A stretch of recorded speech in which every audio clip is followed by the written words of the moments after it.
After these things, and the establishment thereof, Sennacherib king of Assyria came, and entered into Judah, and encamped against the fenced cities, and thought to win them for himself. And when Hezekiah saw that Sennacherib was come, and that he was purposed to fight against Jerusalem, he took counsel with his princes and his mighty men to stop the waters of the fountains which were without the city, and they did help him. So there was gathered much people together, who stopped all the fountains and the brook that ran through the midst of the land, saying, Why should the kings of Assyria come and find much water? Also he strengthened himself, and built up all the wall that was broken, and raised it up to the towers, and another wall without, and repaired Millo in the city of David, and made darts and shields in abundance. And he set captains of war over the people, and gathered them together to him in the streets of the gate of the city, and spake comfortably to them, saying, Be strong and courageous. Be not afraid nor dismayed for the king of Assyria, nor for all the multitude that is with him. For there be more with us than with him. With him is an arm of flesh, but with us is the Lord our God to help us, and to fight our battles. And the people rested themselves upon the words of Hezekiah king of Judah. After this did Sennacherib king of Assyria send his servants to Jerusalem, but he himself laid siege against Lachish, and all his power with him, unto Hezekiah king of Judah, and unto all Judah that were at Jerusalem, saying, Thus saith Sennacherib king of Assyria, Whereon do ye trust that ye abide in the siege in Jerusalem? Doth not Hezekiah persuade you to give over yourselves to die by famine and by thirst, saying, The Lord our God shall deliver us out of the hand of the king of Assyria? Hath not the same Hezekiah taken away his high places and his altars, and commanded Judah and Jerusalem, saying, Ye shall worship before one altar, and burn incense upon it? Know ye not what I and my fathers have done unto all the people of other lands? Were the gods of the nations of those lands any ways able to deliver their lands out of mine hand? Who was there among all the gods of those nations that my fathers utterly destroyed, that could deliver his people out of mine hand, that your God should be able to deliver you out of mine hand? Now therefore, let not Hezekiah deceive you, nor persuade you on this manner, neither yet believe him.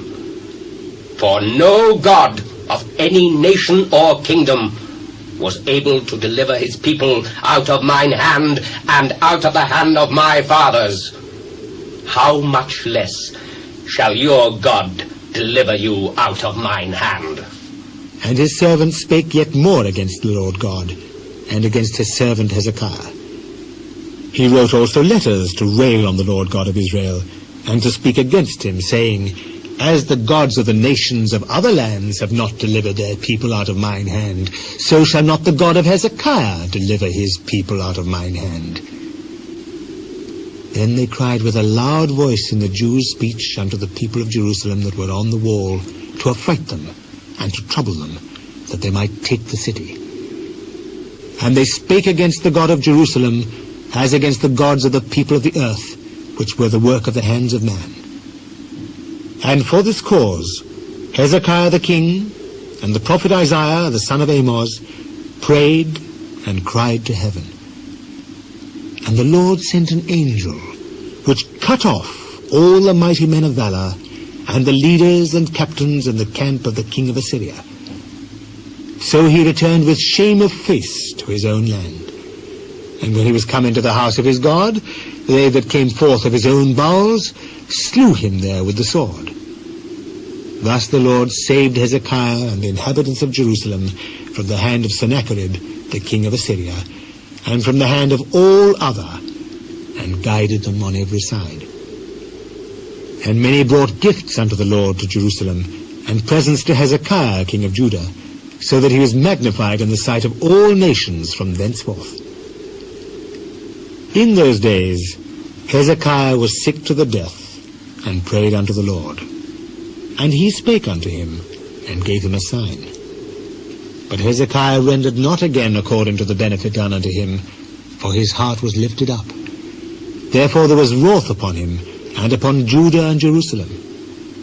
Notwithstanding, Hezekiah humbled himself for the pride of his heart, both he and the inhabitants of Jerusalem, so that the wrath of the Lord came not upon them in the days of Hezekiah. And Hezekiah had exceeding much riches and honor, and he made himself treasurers for silver, and for gold, and for precious stones, and for spices, and for shields, and for all manner of pleasant jewels. Storehouses also for the increase of corn, and wine, and oil, and stalls for all manner of beasts, and coats for flocks. Moreover, he provided him cities and possessions of flocks and herds in abundance, for God had given him substance very much. This same Hezekiah also stopped the upper watercourse of Gihon, and brought it straight down to the west side of the city of David. And Hezekiah prospered in all his works. Howbeit, in the business of the ambassadors of the princes of Babylon, who sent unto him to inquire of the wonder that was done in the land, God left him to try him, that he might know all that was in his heart. Now the rest of the acts of Hezekiah, and his goodness, behold, they are written in the vision of Isaiah the prophet, the son of Amos, and in the book of kings of Judah and Israel. And Hezekiah slept with his fathers, and they buried him in the chiefest of the sepulchres of the sons of David. And all Judah and the inhabitants of Jerusalem did him honor at his death. And Manasseh his son reigned in his stead.